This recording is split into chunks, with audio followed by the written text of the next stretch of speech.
Welcome to this video on the arterial anastomosis of the elbow. We'll begin by viewing the major arteries involved in this anastomosis and their branches. The elbow anastomosis is formed between the branches of the brachial, radial, and the ulnar arteries.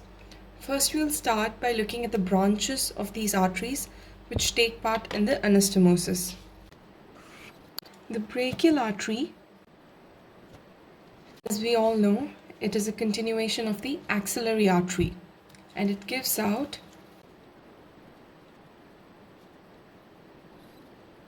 the profunda brachii and two ulnar collaterals which take part in the elbow anastomosis. I'm mentioning only the branches which take part in the elbow anastomosis. So the profunda brachii, which is also known as the deep artery of the arm, it is the largest branch of the brachial artery and the most superior in origin. It passes posterior to the humeral shaft, where it travels along with the radial nerve in the radial groove, and it divides into middle and radial collateral arteries. This is the radial collateral and this is the middle collateral.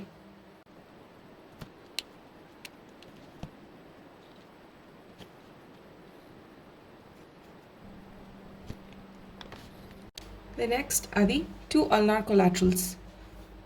The superior ulnar collateral arises from the medial aspect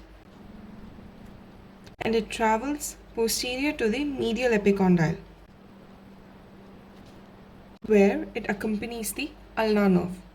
The inferior ulnar collateral arises approximately 5 centimeters above the elbow crease or proximal to the elbow crease and passes anterior to the medial epicondyle.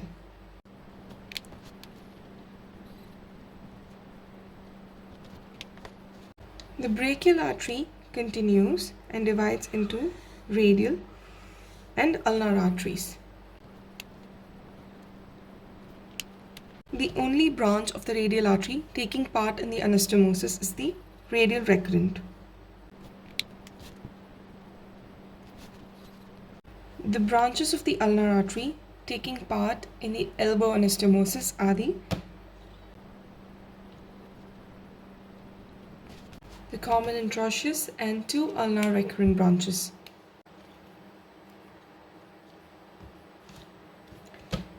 This is the introitious membrane. Now the ulnar artery gives out a common introitious branch. It divides into an anterior introitious and a posterior introitious. The anterior introitious artery travels along the anterior aspect of the introitious membrane. The posterior introitious travels along the dorsal aspect of the introitious membrane, and from there arises a branch known as the recurrent introitious. This is the common introitious dividing into the anterior introitious and the posterior introitious, and the posterior introitious near its origin gives off a branch called the recurrent introitious.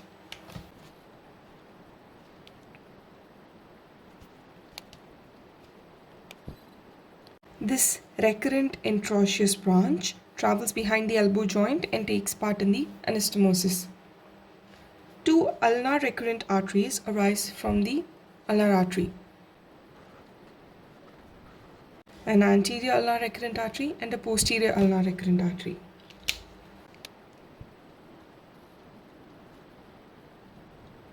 Now that we know the branches, let's take a look at how the anastomosis is formed. The middle collateral, which is a branch of the profunda brachii, which is a branch of the brachial artery, anastomosis with the recurrent introitious, which is a branch of the posterior introitious, which in turn is a branch of the common introitious arising from the ulnar artery. So the recurrent introitious and the middle collateral anastomose. So does the middle collateral and a branch from the ulnar collateral arteries. And the ulnar collaterals also anastomose.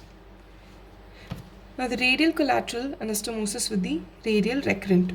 The inferior ulnar collateral anastomosis with the anterior ulnar recurrent.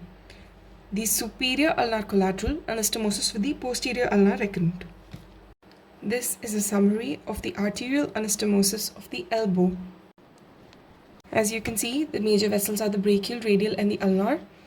The brachial artery gives off the profunda brachii, which divides into the radial collateral and the middle collateral behind the humerus or at the posterior aspect of the humerus.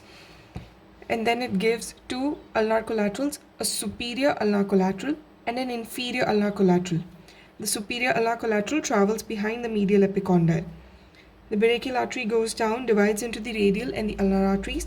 Radial artery gives out a radial recurrent branch, which anastomoses with the radial collateral from the profunda brachii. The ulnar artery gives out a common introitious artery. The common introitious divides into an anterior and a posterior introitious artery. The posterior introitious artery near its origin gives out the recurrent introitious artery, which travels behind the elbow joint to anastomose with the middle collateral and a branch from the ulnar collaterals. The ulnar also gives out two ulnar recurrent branches, an anterior ulnar recurrent which anastomoses with the inferior ulnar collateral and a posterior ulnar recurrent which anastomoses with the superior ulnar collateral. If you wish to download a PDF of the summary, you can use the link provided in the description box. Thank you for watching this video.